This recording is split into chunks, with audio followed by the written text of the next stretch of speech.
South Africa is one of those countries that here in the UK, I don't think we learn enough about. The history between the two countries, even I know, is massive. So let's find out some facts about South Africa. Now, if you were to ask somebody to name the capital of South Africa, most people will probably answer Johannesburg. I'm really interested to know if I'm right now, because that's sort of an educated guess. I'm saying Cape Town. Yeah. Because it's one of the biggest cities and it just seems like the right thing to say. And even though it is the largest and most financially important city in all of South Africa, that answer is not actually correct. The truth is, in fact, South Africa has 3 official capital cities. Really? Pretoria, for example, is the administrative side. Bloemfontein has control of the judicial side of South Africa. And as for Cape Town, it's the legislative capital of South Africa. Alright, I'm taking it. I'm taking it. I am taking the fact that I said Cape Town was the capital. Win. But that's interesting about the other places. Pretoria and... Hang on.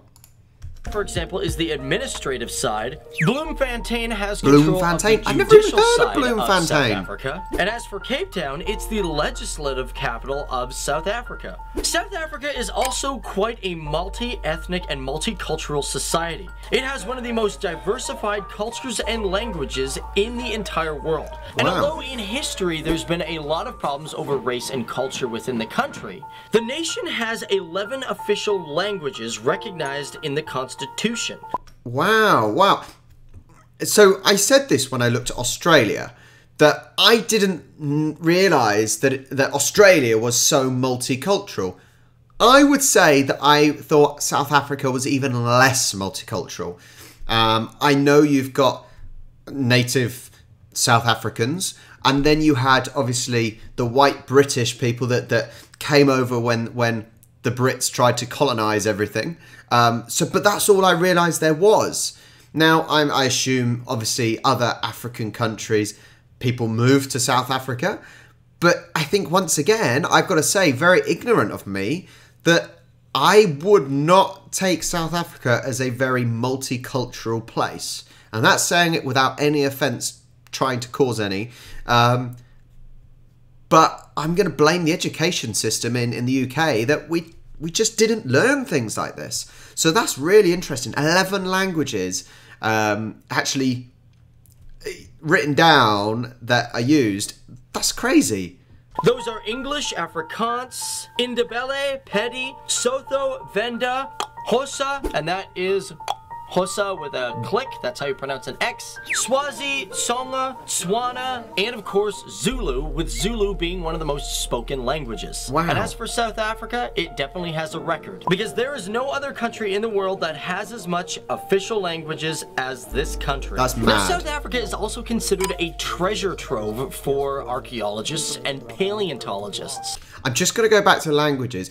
Is the language thing because in South Africa it was very tribal, and therefore all the tribes have their different languages, and it's of course I assume a lot speak English because of the British colonisation, but those individual languages are very tribal languages that is still tradition to keep. I don't know. Please help me out. But that's amazing. Okay, archaeology. The country alone has produced some of the world's oldest and most valuable fossils to date. And of course, about a fifth of the world's gold comes from mines in South Africa. Really? And speaking about digging and moving earth around to find these treasures, let's talk about the ground itself. Because every year, South Africa moves about 2 inches farther away from South America. And this is a subtle continuation of what is known as the continental drift. Now, when it comes to health and sciences, the doctors of South Africa have done something that nobody else has. And that is the first ever heart transplant was carried out in the country. This was done at the Groote Schuur Hospital in Cape Town. In 1967, the operation was conducted by surgeon Christian Barnard. And even though the patient died 18 days later, it was considered a success. Now, I don't know why the first heart operation was heart operation was done in South Africa. Now, this may be a controversial comment, but was it because if it was done by the British, was it done because they thought life was a little bit disposable? I don't know. Or did they just have the technology and the minds to do it there? I really don't know. That's a really interesting one. This is because he died from double pneumonia, but his body had not rejected the heart. And from that moment on, it paved a whole new pathway into heart surgery, which has helped millions of people. Now, one thing about South Africa is there are some beaches that you can go and hang out with penguins, which I find very weird because I thought penguins really like the cold. Believe it or not, there are various breeding colonies of African penguins, also known as the jackass penguin.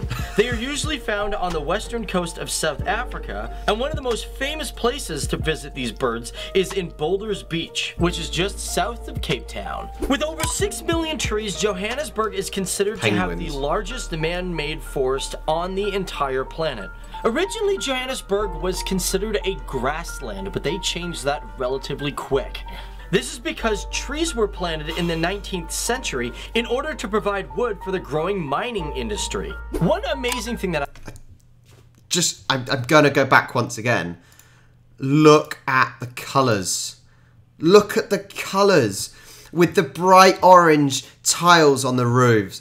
With the green and the, what colour would you call that? Violet? Bluey violet colours. Wow. It's just so vibrant from looking down. It may not be that vibrant from inside it, but it's just trees. Just trees, trees, trees.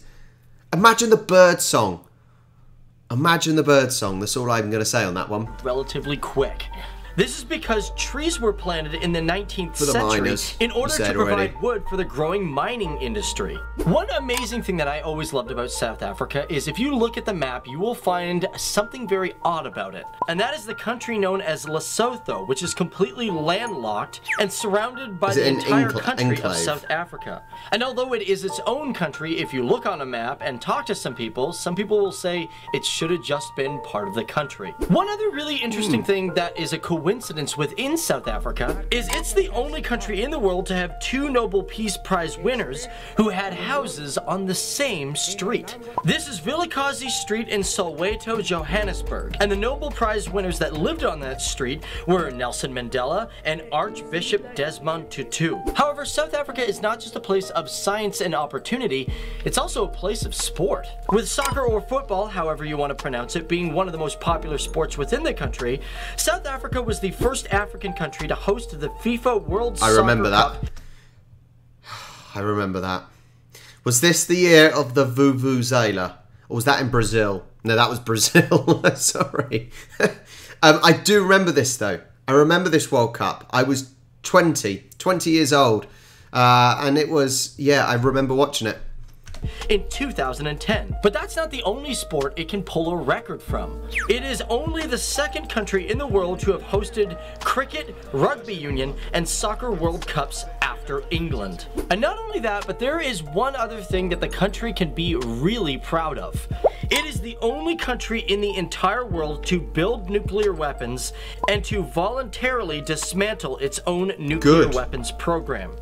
What a better world. What a better world we would be with no nuclear weapons. So, well played, South Africa. Well played. And to this day, there is no country that has ever done it on a voluntary basis. South Africa may be on the southern tip of Africa, but it accounts for almost 25% of the GDP of the entire African continent. Its economy is twice the size of Algeria, which comes in second of GDP. But that's it, guys. That's just a taste of what this great nation is. My name's Dave. I think it's the problem is, as I said, in school in the UK, we have not learnt about South Africa. And I suppose, look, there's so many countries in the world that how can you learn about all of them?